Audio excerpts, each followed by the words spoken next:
Hi everyone, I'm Pranoti, host of Under the Microscope.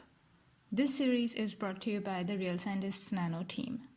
Our goal is to provide a platform where scientists can communicate their work and interact with the public. With that in mind, every week we introduce you to a scientist working in the field of materials or nanoscience, who tweets from the Real Scientists Nano Twitter account, which is realsci_nano.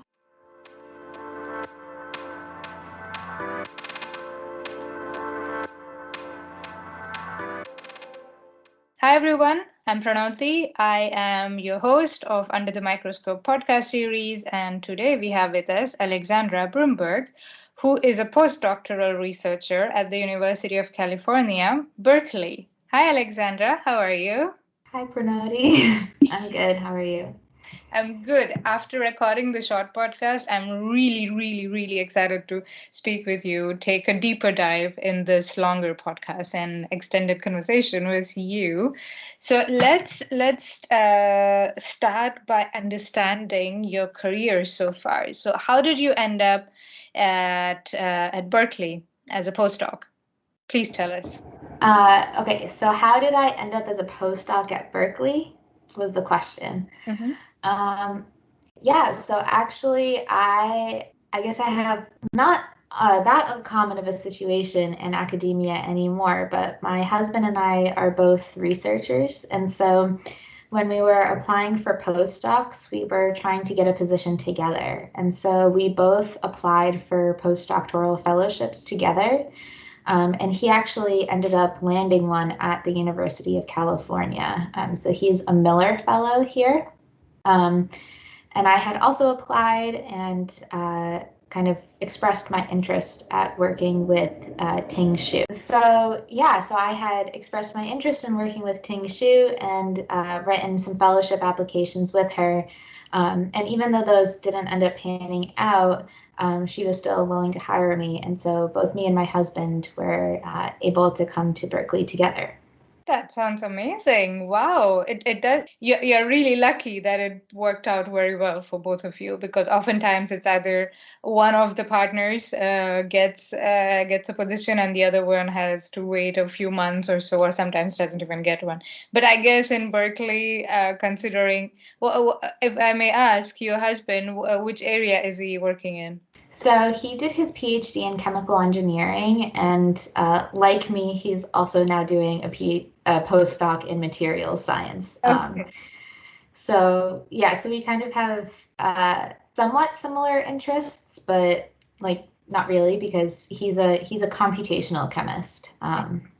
Okay. Mhm. Okay. All right. Okay. Just to understand, because if the fields are completely different, oftentimes in smaller towns or smaller cities, it's a bit difficult. But I'm glad you both managed to find a position. Your current research, Alexandra, you're doing a postdoc now. Where does it fit in this big picture of materials and nanoscience? Because it is quite a broad field. Yeah, so within my postdoctoral research, it is very materials focused, and definitely I think the group is often interested in like materials properties. But so the reason that I'm here is because I was really interested in looking at nanoparticle self-assembly. So I think this is kind of a really big area in the field of nanoscience right now, because when you organize or assemble nanoparticles, you can get emergent properties. So what that basically means is that nanoparticles on their own might have like one type of property, but when you assemble them into like a bigger grouping where there's some sort of periodic pattern, you get some other type of property that the individual nanoparticles don't exhibit on their own. And so this is really unique. It's kind of it's a way of creating kind of new materials properties and chemical properties. And so this is something that I wanted to learn how to do. And so one of the ways in which you can guide nanoparticle self-assembly is using polymers. And so that's kind of how I ended up here. Yeah. Uh-huh. Okay, interesting. So have you always also during your PhD, did you also work on the self-assembly nanoparticles, or was that like a shift?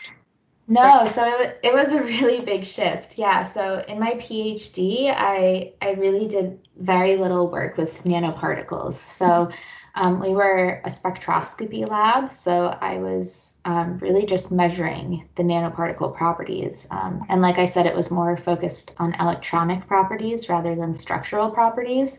Um, and so really for my postdoc, that's kind of I mean, I made a really big switch, but that's kind of why I was interested in making it was for my faculty position, if I get one, what I'd really like to be able to do is both be able to make and measure materials. So kind of be able to make interesting novel materials and then like measure their responses and see. I really would like to be able to use external stimuli. So some of the things that I talked about, not necessarily magnets or sound waves, but I'm more interested in using light as an external stimulus. Use light to induce structural responses that lead to optoelectronic responses in the materials. So I think these things are all kind of interconnected. And so it might seem like my path is a little bit wonky, but I think that there's like a bigger plan that I have at the end. It makes complete sense. It's all connected. It all comes down to the materials and their shape or like their properties. So I play with nanomaterials and want to poke them, want to see what they do when you shine light on them, when you put magnetic field around them, when you put Yeah. current through. You basically want to do everything with nanomaterial. Can we just say that you want to do Yes, everything? exactly. I have a lot of different interests. Exactly. Let's go with that. And not just play with the nanomaterials, but you also want to prepare the nanomaterials. Uh, Yeah. so like the whole thing. Okay, excellent. That sounds really, really cool. And your PhD work and also your current research, it sounds very, very interesting. So this is a mean question, okay? I know before asking this, just a heads up. If you have to pick one research project that you're most proud of, or the most fun or quirky one, could you pick one and explain it to us in simple words in the section we call In Other Words? Yeah. So yeah, there was this one project that I did in my PhD that I feel like was a lot of fun, but really challenging. I started it in my first year, and it kind of continued through my second and my third year, where I got to go to the National High Magnetic Field Lab in Los Alamos, New Mexico. Wow. And what they do there is they basically have really, really powerful magnets. And so what we were doing was trying to understand the size of the exciton in these rectangular shaped nanoparticles that I was working with. So the exciton is basically the electron hole pair in the nanoparticles. So it's basically this positive and negative charge in a nanoplatelet, and by passing the magnetic field through the nanoplatelet, we could get a sense of that. But we needed these really powerful magnetic fields to do it. And the reason that the project was so challenging was because there were a lot of different components to it. So there was an aspect of sample prep to it where we had to basically align these nanoparticles, kind of orient them to make sure that they were all aligned perpendicular relative to the magnetic field, and that kind of took a lot of chemistry knowledge. And then there was kind of the more like physical component of actually getting all of the sample loaded into the magnet. And because these are high magnetic fields, there are these giant magnets. You have to cool them down to 4 Kelvin.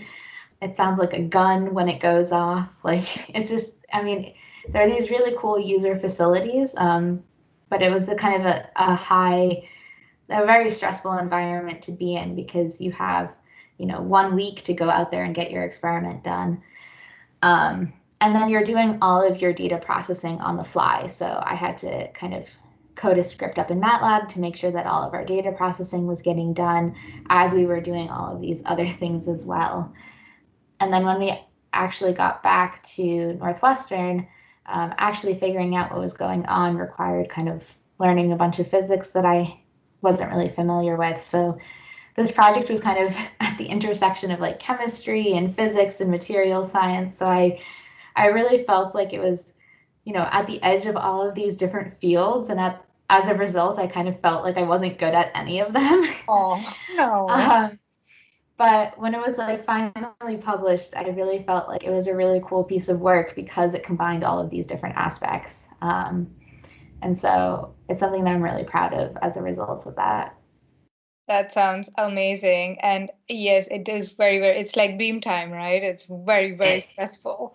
That's exactly what it's like, yeah. 24-hour shifts. I mean, not really, it depends on the group and the experiments you want to do. But that sounds like a really cool research project. I hope you have lots of pictures from the facility if you're allowed to take pictures, and you can show them while you're taking care, tweeting from the Twitter account. Yeah, I don't have pictures that I took, but I have I have some that I can pull from Google Images that I showed people of what it looked like because if you know what an NMR machine looks like, it's kind of like that, but like bigger. Oh my God, bigger than an NMR? Oh God, that is, whew. NMRs are in these giant warehouses. That's what I remember. But yeah, looking forward to those pictures. And so, Alexandra, after speaking with you so far, I have the feeling that you really enjoy the research aspect of being a scientist, but there are also a lot of other things that come along with being a scientist. So what else do you enjoy? Yeah, so one of the other things that I really enjoy is doing outreach. And so I've been involved in a lot of different outreach efforts, both in undergrad and in grad school, and now as well as a postdoc at UC Berkeley. So one of the ones that I'm the most passionate about, and if you follow me on Twitter, you've definitely seen me post about it before, is I'm on the advisory board of this nonprofit called Letters to a Pre-Scientist, where basically we work with middle school classrooms where we match the students with professional scientists as pen pals, and then they write letters back and forth to each other throughout the school year.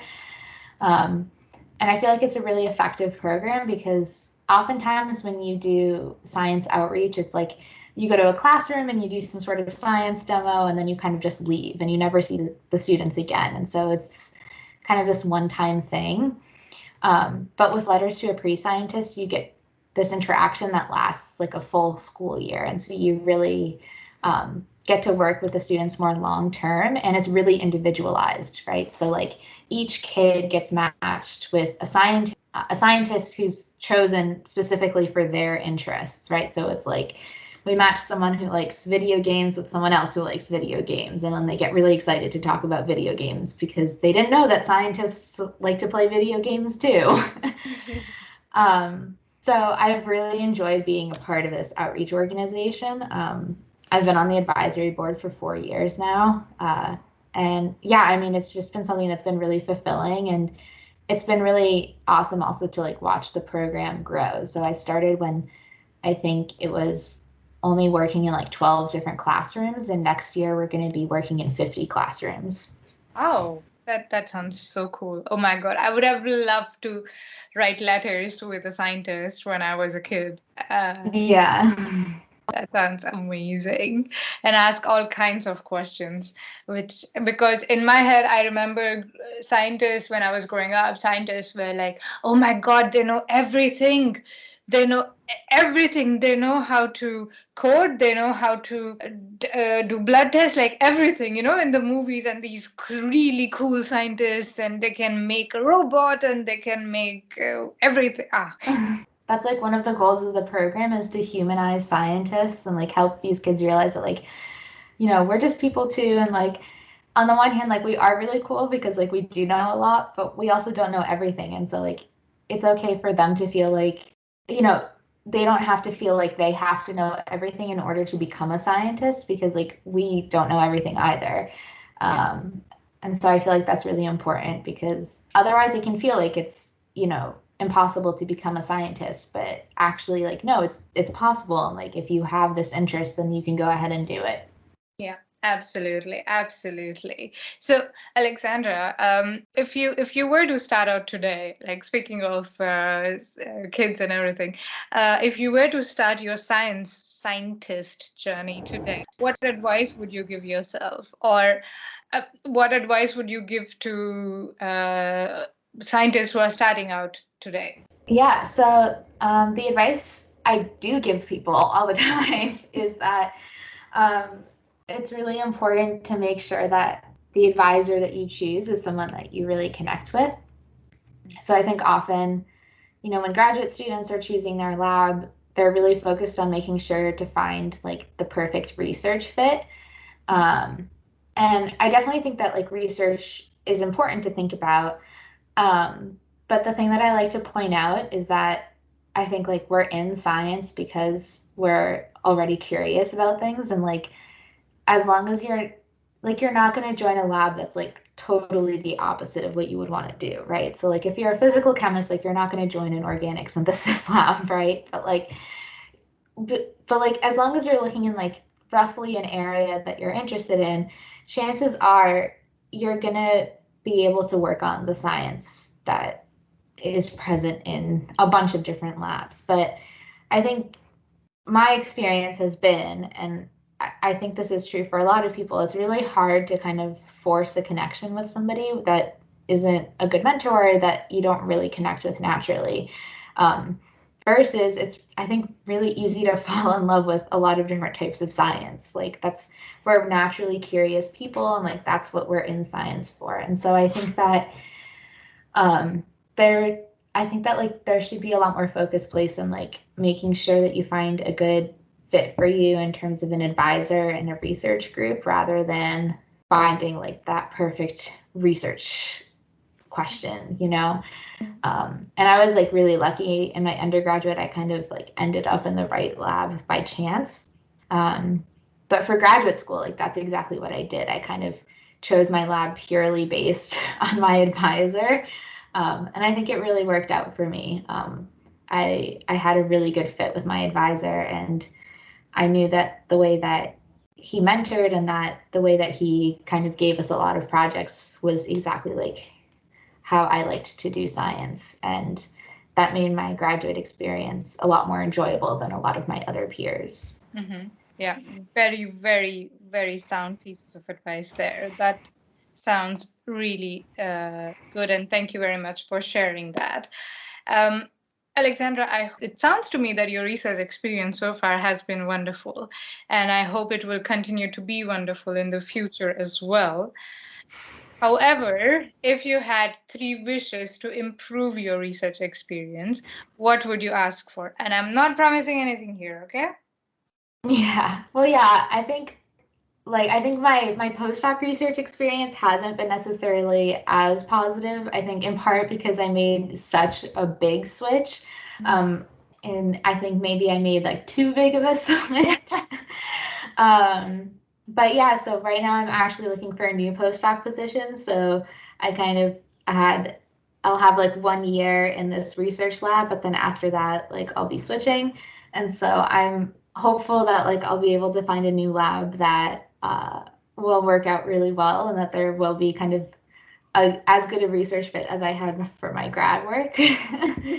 um, and then like looking ahead to my faculty position, as I said, like I came to UC Berkeley with my husband, and uh, so for the faculty job search, we're going to have to find two positions, and I think that's something that's really challenging.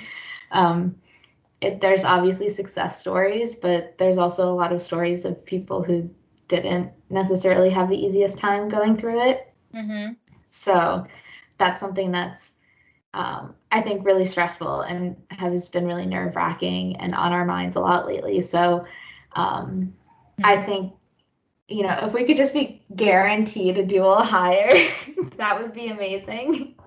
And then I think the eternal wish for all researchers is just to have unlimited time.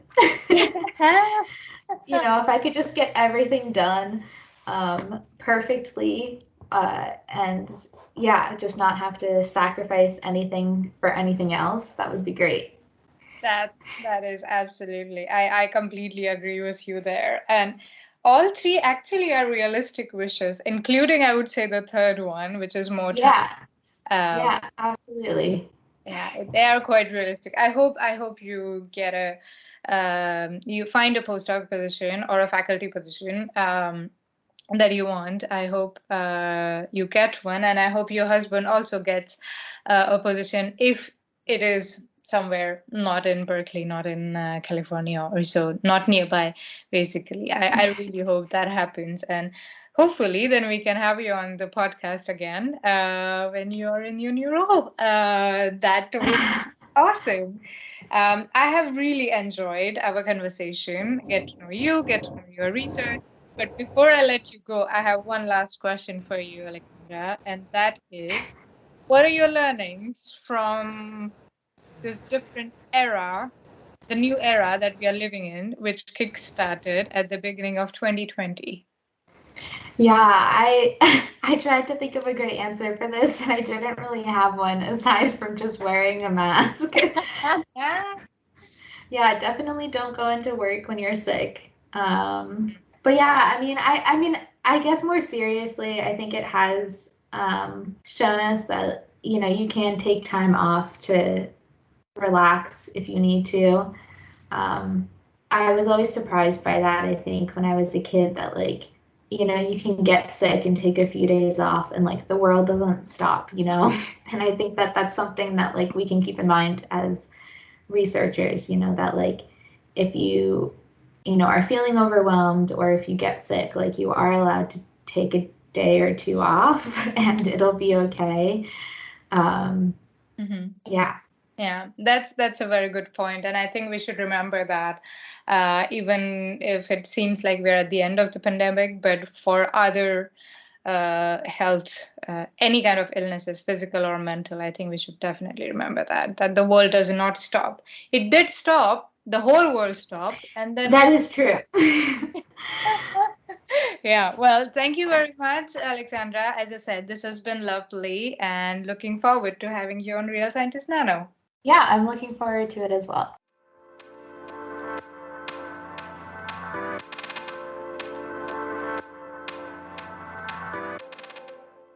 Thank you for listening. I also want to thank my team, Johanna, who is our news editor and curator liaison, Swenya, who is our podcast engineer and curator liaison, Lucia, who is our media and website coordinator, and myself, Pranoti, being the owner of the Science Talk and host of Under the Microscope. To know more about us, visit our website, thesciencetalk.com, and follow us on Twitter at realsci_nano.